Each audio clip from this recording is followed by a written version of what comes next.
All right, council, let's call to order the public hearing of objections and comments for the proposed bylaw number 23-02, which is a bylaw respecting dangerous or unsightly premises in the town of St. Andrews. Here we are, Monday, May 15th, 2023, at the council chambers at the WC O'Neill Arena Complex. This meeting, in addition to being Zoom panel, is also going to be streamed live through Facebook. And of course, the public was welcome to join us this evening. So let's get into recording of attendance. We have all members except for Councillor Blanchard. So we'll make that note, as he did let me know in advance that he would not be here this evening. And before we get into the hearing of objections, I did want to recognize that we're on the unceded traditional territory of the Beskoto-Mogadi people. Approval of agenda. Could I have a mover? It's just the hearing for this meeting. We are having three separate. I've got Councillor Heenan and seconded by Councillor Hurdle. All in favor of approving this agenda? This hearing of objections agenda has been approved. Any conflict of interest? No one has an unsightly premise? No? Okay, so none there. So the hearing of objections is bylaw number 23-02, a bylaw respecting dangerous or unsightly premises in the town of St. Andrews for second reading. That is the purpose, but it is for the actual hearing of objections. So the council of the town of St. Andrews is holding a public meeting to hear objections and comments to the proposed bylaw number 23-02, a bylaw respecting dangerous or unsightly premises in the town of St. Andrews. So I do not believe we have got any prior correspondence on this bylaw. Is that correct, Mr. Knopper? You're correct, Your Worship. We've received no correspondence. There is no one in the audience. And is there anyone who has joined us through Zoom? One member of the public, Your Worship. One member of the public. Do you want to see if they wish to speak or ask a question? Would you like to raise your hand if you have a question for council? Other end, if you have a question for council on this bylaw, can you please raise your hand?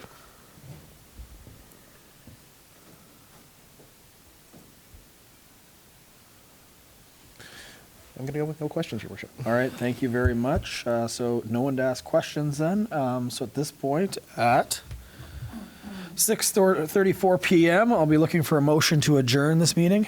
I've got Councillor Heenan and seconded by Councillor Gumashell. All in favor of adjourning, please signify by saying aye. Aye.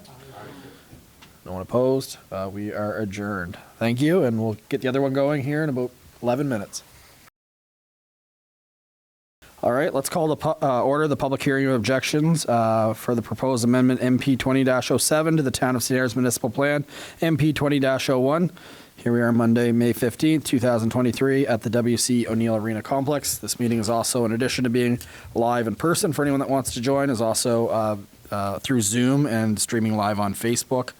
Let's get into the recording of attendance. Again, all members of council are here except for Councillor Blanchard. And again, I want to recognize that we are on the unceded traditional territory of the Beskoto-Mogadi people. Approval of agenda. I'll be looking for a mover for this agenda, which is just the one item. I've got Councillor Harland and seconded by Councillor Hurdle. All in favor of approving this agenda, please signify by saying aye. Aye. Any opposed? That agenda has been carried. Any conflict of interest?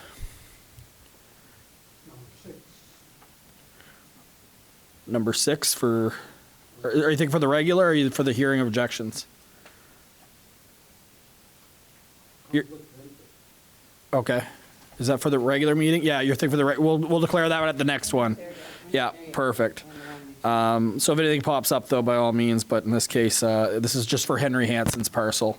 No presentations. We've already actually received that in the past. So this is a hearing of objections. Again, Amendment MP 20-07 to the Municipal Plan MP 20-01. Henry Hansen PID 01325505, which is PED 230417. And it is that the Council of the Town of St. Andrews is holding a public meeting to hear objections and comments on the proposed amendment to MP 20-07 to the Municipal Plan MP 20-01, Henry Hansen PID 01325505, to remove the residential growth area and allow for a one-lot subdivision. Did we receive any previous communication on this particular item? Your Worship, we didn't. I did receive one phone call for clarification purposes, and they were fine and satisfied with the reason for the change. Perfect. Is anyone online for this one? We have no representatives online. Perfect. And would anyone from the audience like to make any comment about this particular bylaw? Seeing none. Okay. So at this point, that is the purpose of just this meeting. So just making sure, again, question period, no questions, obviously. So I'll be looking for a motion to adjourn.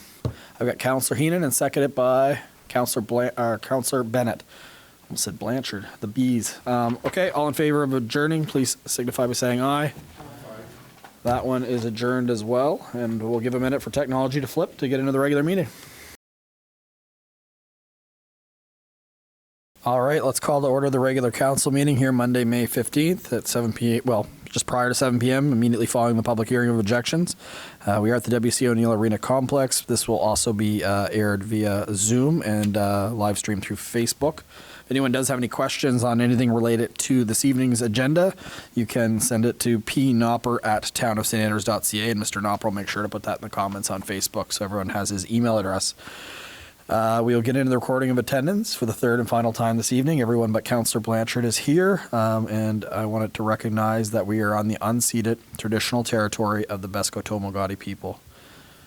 For the agenda, I will look for a mover and second, and then I'll probably try to make an amendment so I could have a mover and a seconder to get it on the floor. I've got Councillor Heenan and Councillor Bennett again.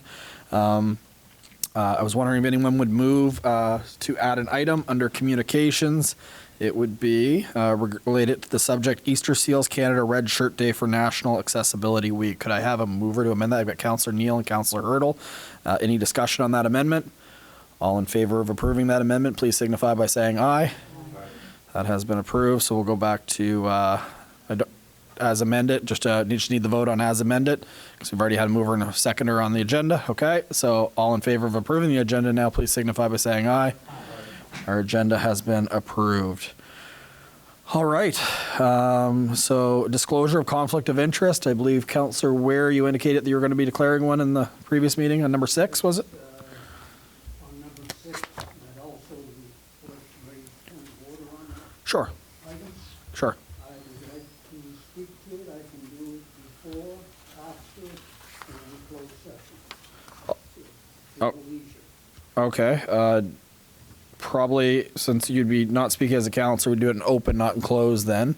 So at that particular time, I guess it makes sense just for formality, maybe to go to the podium to speak to it. Does that make sense? Because he's no longer at the council table. So at that time, we'll sort that out. But thank you for making me aware. But we'll make sure you have an opportunity. And before makes sense to me, just in case it's pertaining to anything, unless you want to speak after.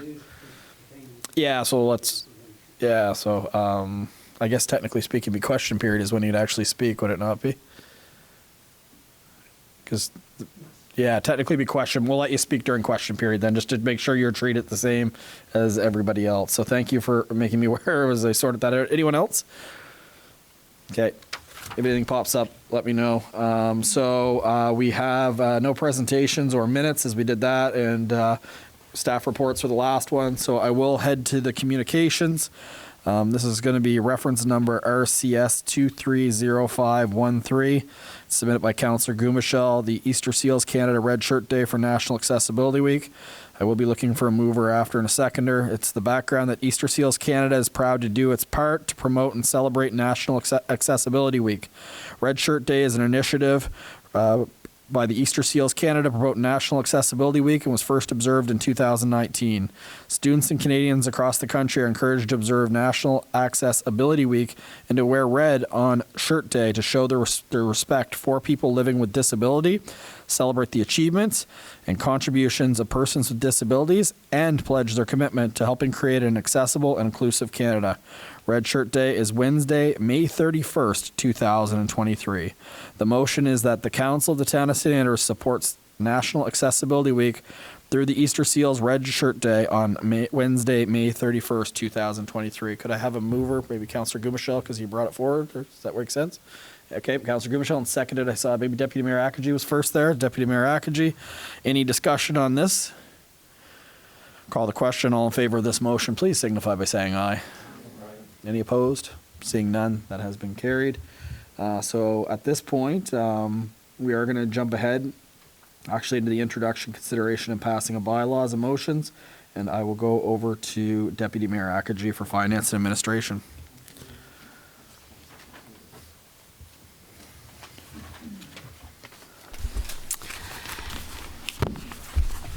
The reference number is FA 230516, and it's Town of St. Andrews Council Strategic Priorities.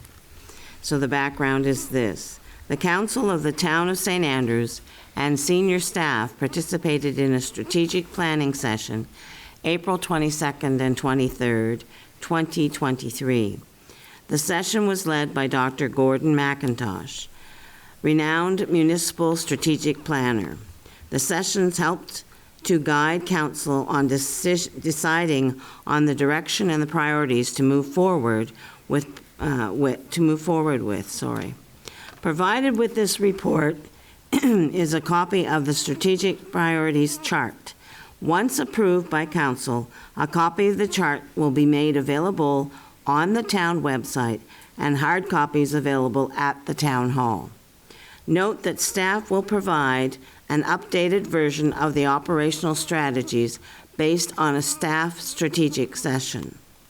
So the motion is this, that the Council of the Town of St. Andrews approves the strategic priorities chart for the Town of St. Andrews established April 22nd and 23rd, 2023.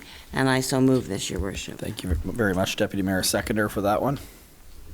Councillor Hurdle, I think it was close. Discussion? Okay, call the question. All in favor of approving the strategic priority chart, please signify by saying aye. Aye.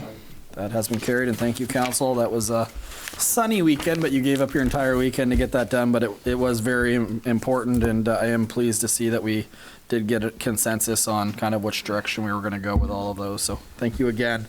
And that's it for Deputy Mayor. You've been lighter lately than... Light? Yeah.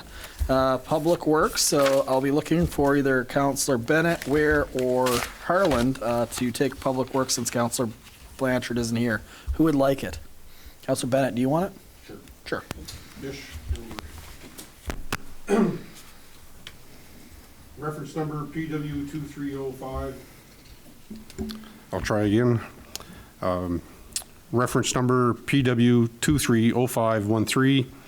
Subject tender TSA 2023-05 St. Andrews asphalt resurfacing 2023. Background. The Town of St. Andrews issued tender 2023-05 St. Andrews asphalt resurfacing 2023 on Monday, April 17th, 2023, and closed on Tuesday, May 2nd, 2023. We received 2 tender bids for the project. Please see attached letter from CBCL Limited for review. Submissions, HST included. Galbraith Construction Limited for $664,521.75, and NRB Construction Company Limited for $705,845.50. In April, staff presented an updated budget that has an estimated of $642,600 for the project after removing the HST from the submissions and adding in engineering fees. We anticipated a final cost to be $673,100. Due to other postponed projects, we recommend proceeding with awarding the tender to Galbraith Construction Limited. Motion reads that the Council of the Town of St. Andrews awards tender TSA 2023-05 St. Andrews asphalt resurfacing 2023 to Galbraith Construction Limited in the amount of $664,521.75, HST included. Moved by myself. Thank you, Councillor Bennett. Seconder for that one. I got Councillor Hurdle. Any discussion on that one? As I said, we did postpone some projects as all of these right now seem to be coming in higher than the original cost, but we again are not alone as a municipality. So I'm seeing none. I'll call the question. All in favor of approving this motion, please signify by saying aye. Aye. It's everybody that's been carried. And the next one, Councillor Bennett.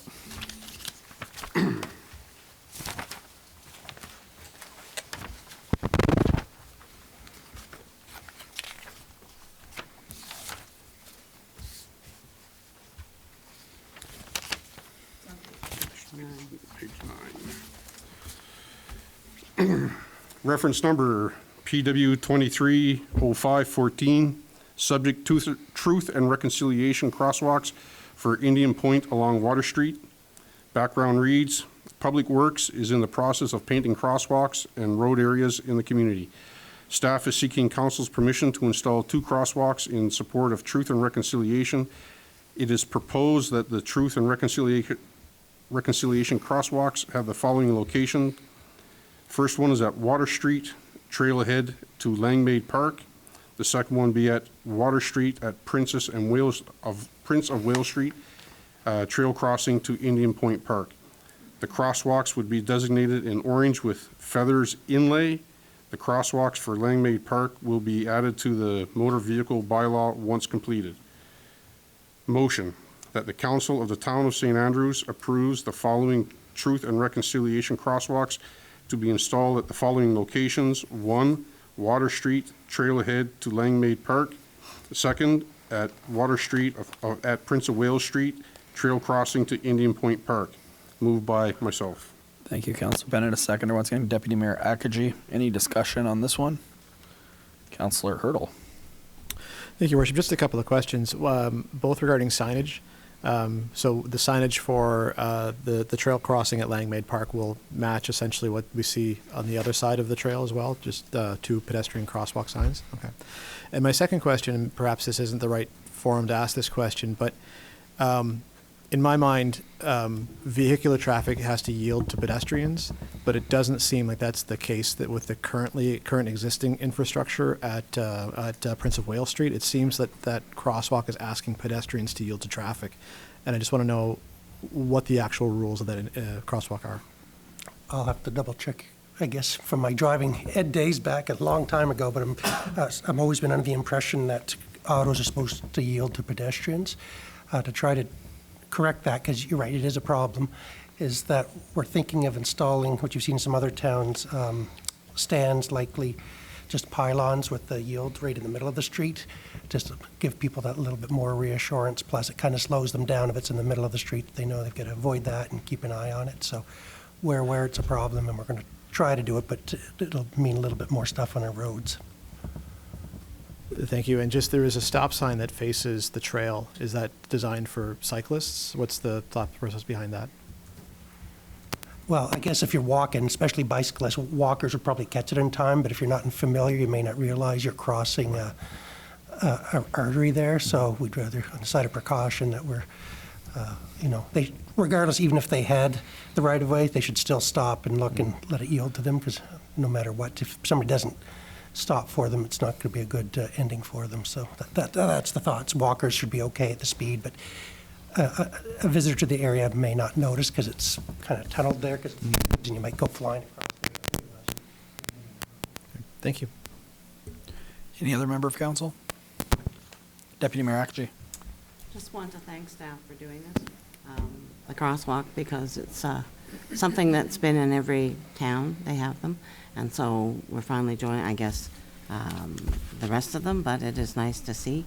And a nice chosen area that you've chosen where they should go, because it is Indian Point. Thank you.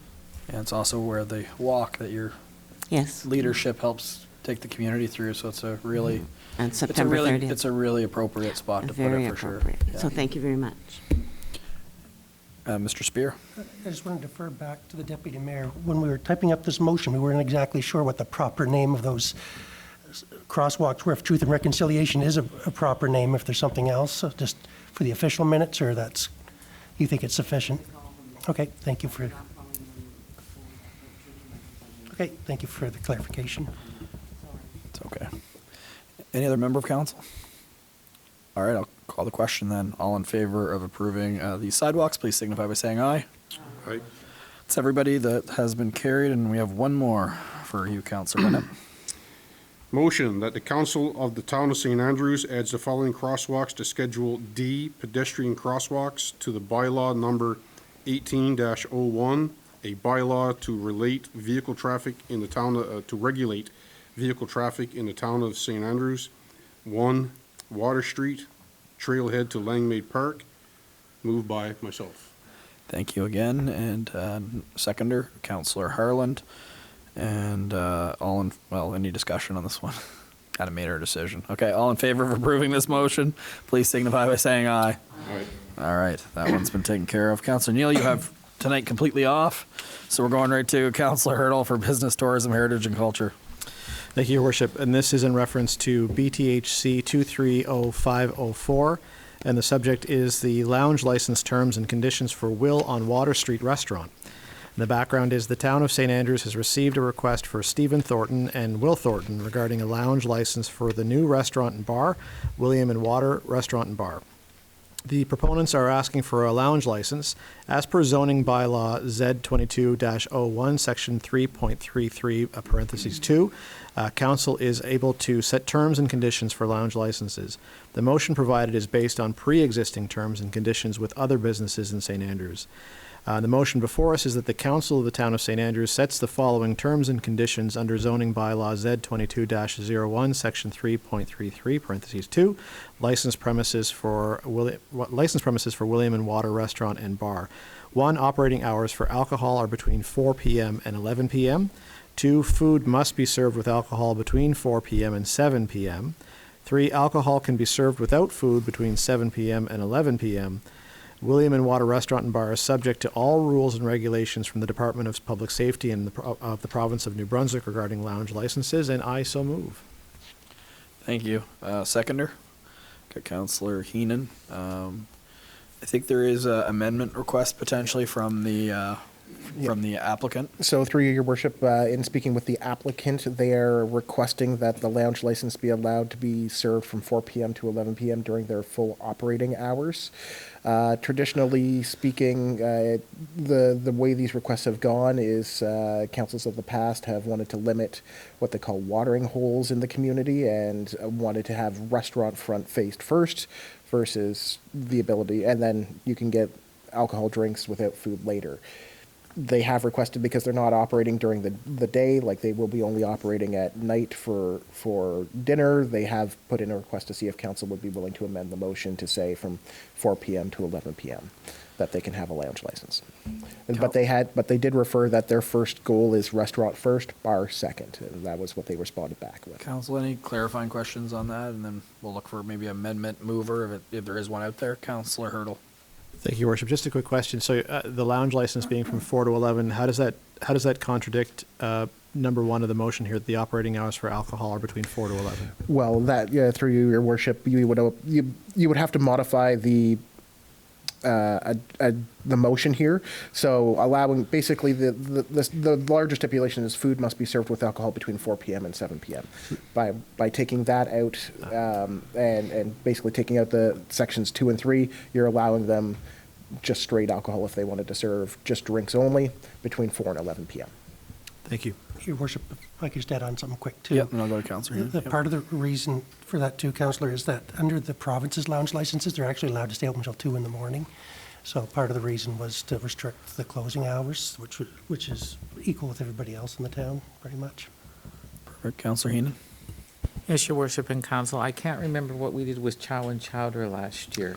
Do you Through know, Your Mr. Worship, Knopper? the char and chowders, because they're open at 11 a.m., was that they needed to serve food with alcohol between 11 a.m. and 7 p.m., and were allowed to serve between 7 p.m. and 11 p.m. alcohol only if they didn't want to serve food. Those were the conditions that were brought forward. They are operating at longer hours, and there was a concern from council at the time that it's more of a family restaurant during the day, and they had concerns of it just being strictly the ability to be alcohol only during the day. So that was why the decision was made the last time. Perfect. And there is other establishments downtown that have similar type of restrictions, right? That, yeah. You are correct, Your Worship. So council, it's your pleasure. The applicant is asking for us to consider from 4 to 7, also making it possible to have a drink without food. Do we have a mover to amend that? Is what I'll just check for formality. I've got Councillor Gumashall. We've got Councillor Hurdle. The amendment is now on the table. Any other comments or questions on the amendment? Otherwise, I'll call the question. Councillor Harlan. So, what is the standard in the town? So currently, what are the other establishments? Do we have any other establishments that operate with no food? Through your worship, there are certain circumstances. So, for instance, traditionally the Kennedy House and the Red Herring have had lounge licenses grandfathered in over decades. So technically they can operate in that line and fashion. Char and Chowder has certain restrictions as just explained. Very similar, the Seasons by the Sea asked for something similar before. So there is precedence within the community that lounge licenses are out there with terms and conditions, and that's why, as presented as the motion before Okay. prior to amendment, those were relatively the terms and conditions out there. Thanks. I do think for council's information, I do not believe that they can serve alcohol on the patio there because they would have to go across town kind of land and leave. Like it's not, and it has to be supervised as well. So if you're wondering if the alcohol will be kind of outside on that side patio, my understanding is it would not be. That would to my knowledge, it wouldn't be, and they would have to go through certain steps with the Department of Public Safety for proper barricading off, and again, supervision would have to be provided out there as well. Councillor Heenan? Your worship, I was speaking to the owner, and they're not going to do the patio. Oh, yeah, at all, are they? No. No, I didn't think so. No, but I'm just saying, I asked Yeah. him, and he said he wasn't, so that's just FYI. Thank you, your worship. Makes sense. Council? Hurdle. Thanks, Ed. There might not be any, but is there any information regarding the layout? Is there a bar? Is it all sit down? Do we know? 49 seats is what it is. So it's probably the existing bar structure that's been there for the last couple of restaurants. And then I think it's more high chair type seating, is it not? Like high table, like, yeah. Through your worship, my understanding is it's supposed to be more of a tapas style restaurant, which would prevail itself to high table. But they through the emails and discussions, their focus is restaurant first, bar second, but want to have the ability and the option to do so. Okay. Any other questions for staff? So your worship- Oops, Yep. sorry. Councillor Neal, and then we'll go to you, Mr. Yeah, Spear. just, I guess a point of clarification for me anyway. Does it affect this in any way that they were applying for the dining room license at the same time? I'm just thinking back to, I think it was Char and Chowder, but at the time, I think that restriction was there because it, correct me if I'm wrong, it allowed people under 19 to be in without parental accompaniment. But where they're asking for the dining room license, which according to the documentation allows for that anyway, that wouldn't necessarily be required for that reason? Through your worship, in most circumstances, a dining room license would allow family-friendly atmosphere in that process. By having a lounge license, you can have both at the same time as a restaurant.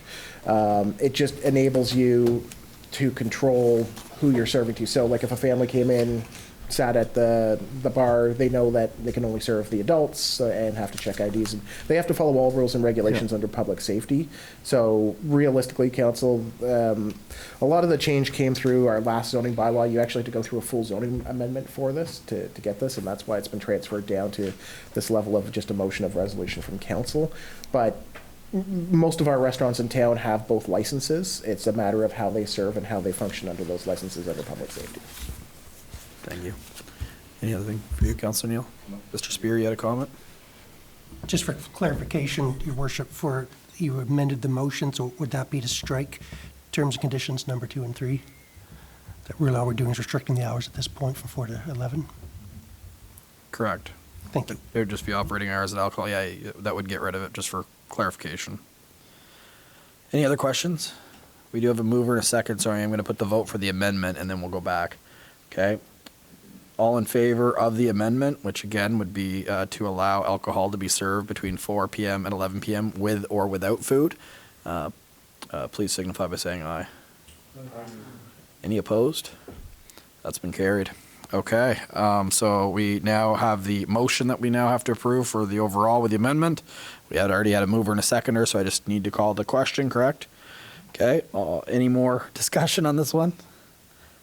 All in favor of approving this motion, please signify by saying aye. Any opposed? Oh, that's everybody. We're good. All right. Thank you very much, Councillor Hurdle. We're now switching over to Recreation and Community Services. The first one, though, is A staff report. It's regarding the discussion on the new Bar Road Trail and proposed Passamaquoddy Lodge. If you jump into the actual note, I see it's submitted from Paul Knopper. Would that be, Mr. Knopper, would you be the one that would like to speak to this very quickly, or would Mr. Spear? Whichever you prefer, gentlemen.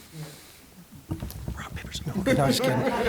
So, thank you, Worship. So, a couple of weeks ago, we approved, or council approved, sorry, a new trail that's going to be cutting through the Mallory Sports Field and across to the Bar Road. And so we're happy about that. And we sent it to our engineer, CBCL, who coincidentally is also the engineers for the Passamaquoddy Lodge conceptual drawings.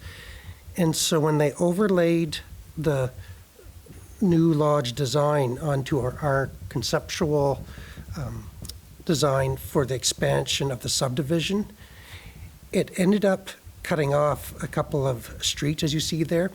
So although that red line is the trail, you should also understand that the black line that's kind of running through that red line is actually an expanded request from the Passamaquoddy Lodge.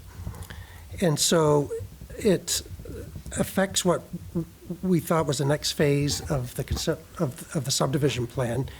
It can be worked around, that our engineers had said that we can do a cul-de-sac or something, and there's even possibly another development that may go there that'll allow us to run the road through adjacent property. But again, this is all conceptual stuff, not considered this year in the future. So the trail itself is where you had approved it, but the expanded lodge has kind of shifted the trail and has changed the conceptual subdivision plan that we've put before you in the past. So we just wanted to make you aware of that and see if you wanted any further clarification or anything before we go to design or further discussion with the lodge, that it did increase it from a 12-acre ask the last time to, I think it's 14.2 acres? 13.5 acres this time. So it only grew by acre and a half, but it kind of interferes with what our conceptual subdivision plan drawing was. And so staff didn't feel comfortable approving or continuing the conceptual drawings of the trail until getting further direction.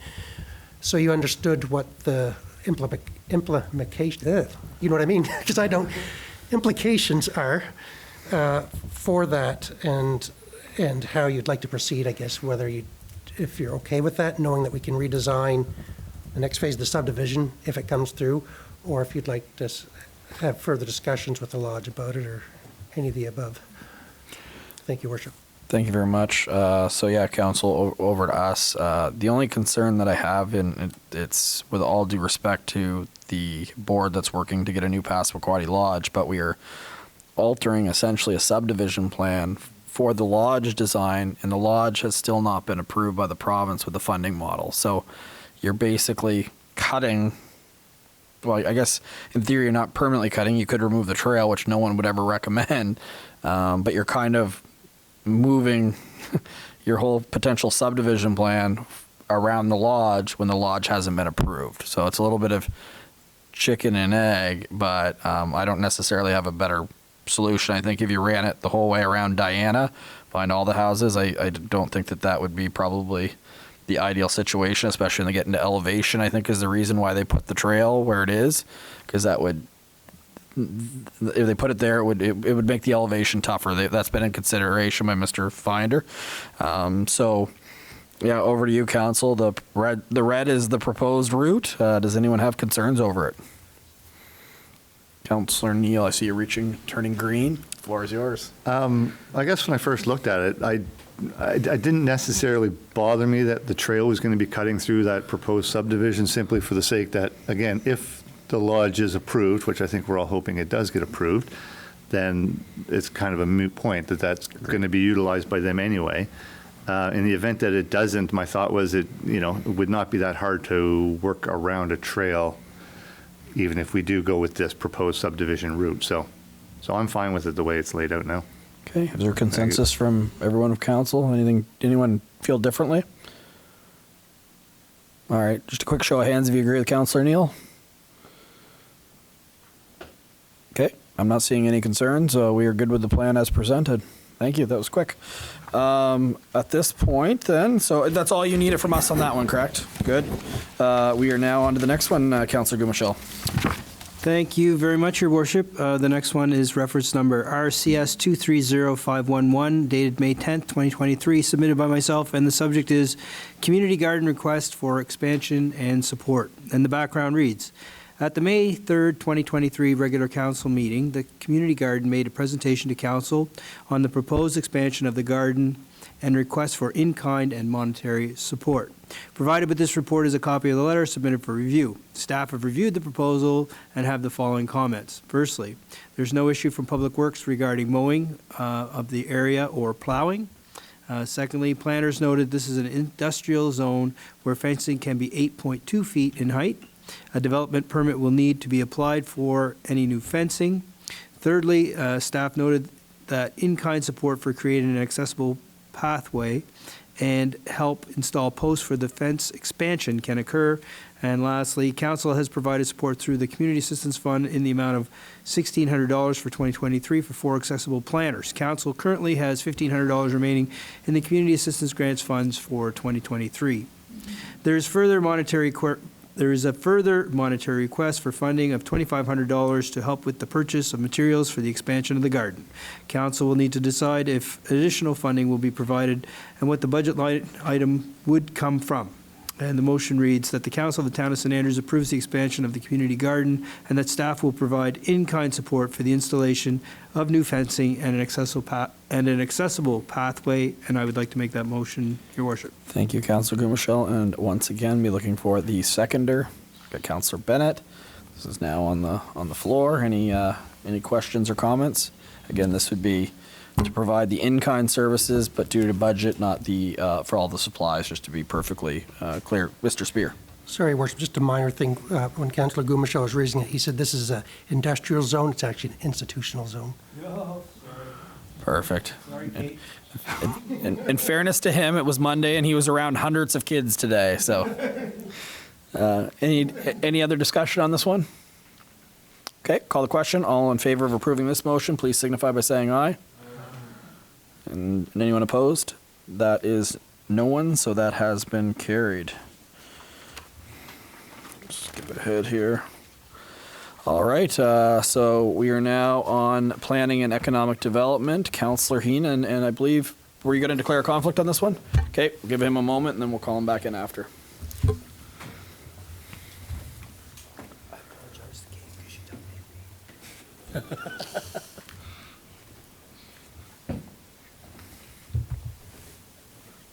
Okay, Your Worship? We are good, yes. Thank you, Your Worship and Council. Reference number PED 230510, Amendment Bylaw Number 09-BS-009-01, a bylaw to amend Bayside Planning Area Rural Regulations. At the April 17, 2023 regular council meeting, Planner Gopin noted a rezoning process for the industrial lands in Bayside.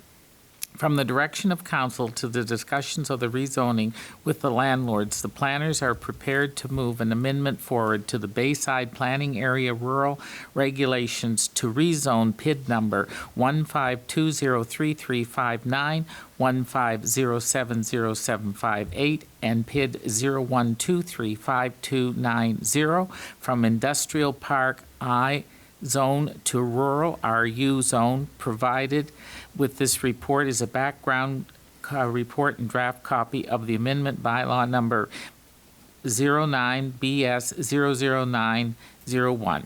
With changes in the planning process and direction from the province regarding rezonings, it is recommended that council call for a public hearing of objections and obtain views of the Planning Advisory Committee prior to moving to first reading.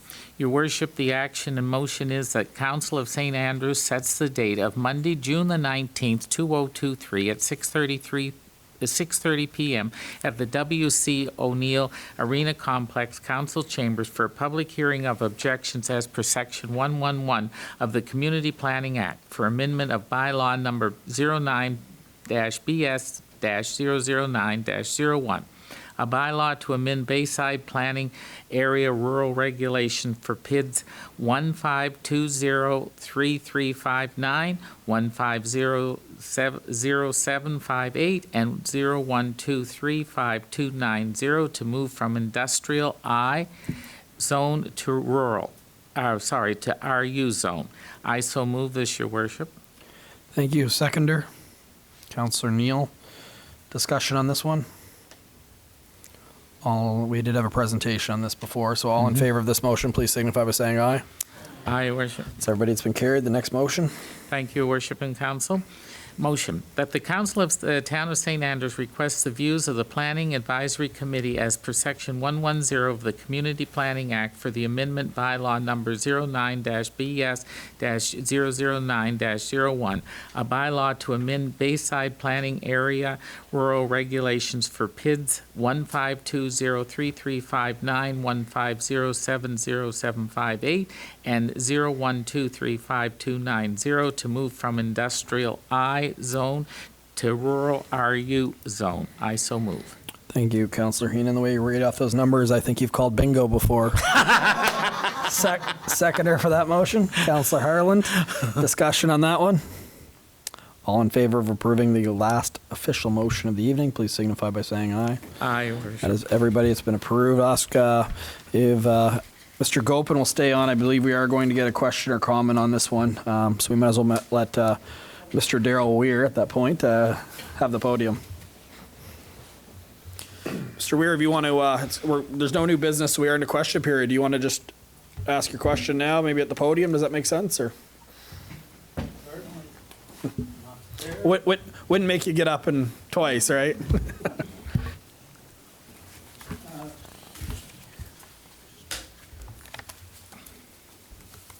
See if I got the right pair of glasses with me.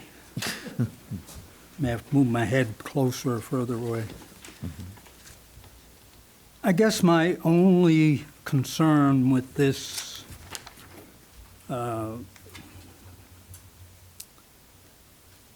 item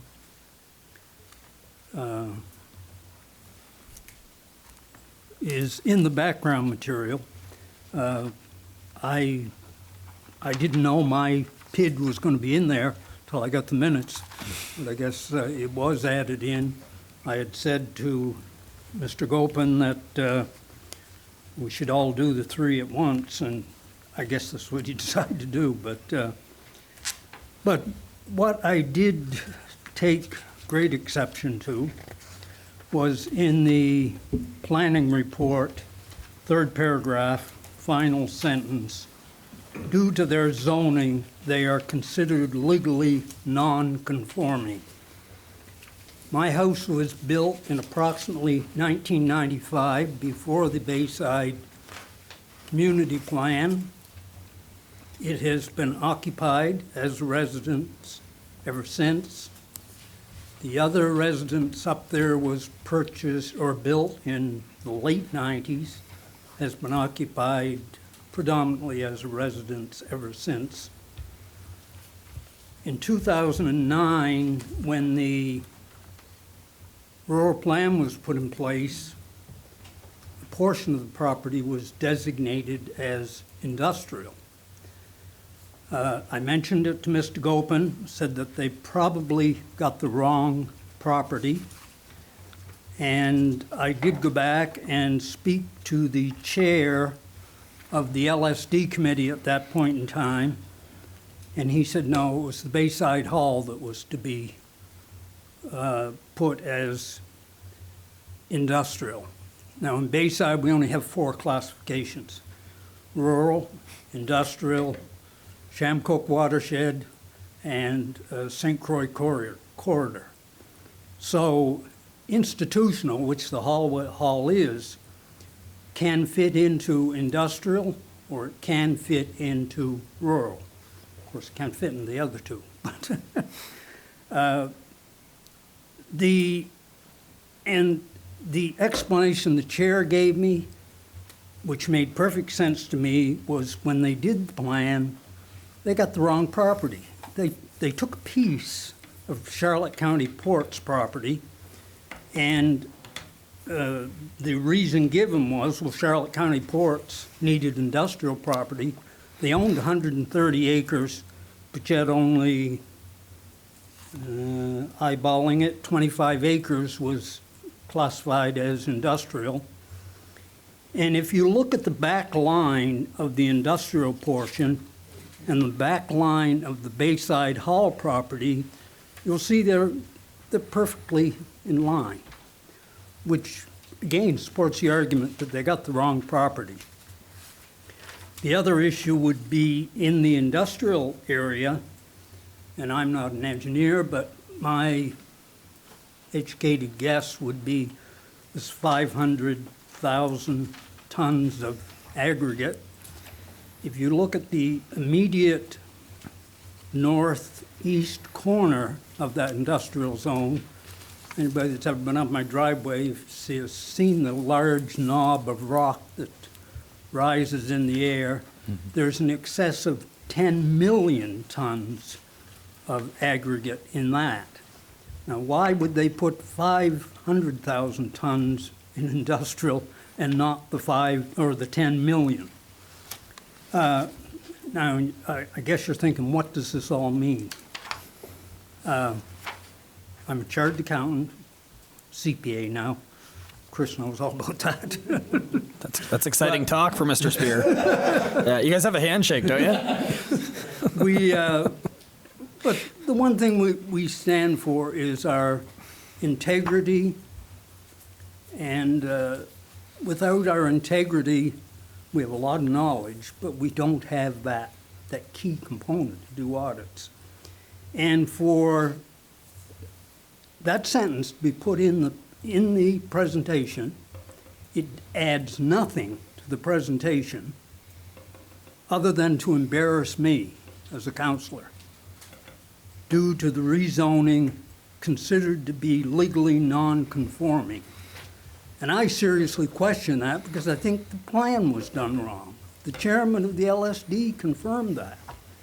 And then to put that in a public document and circulate it, it adds nothing to the presentation.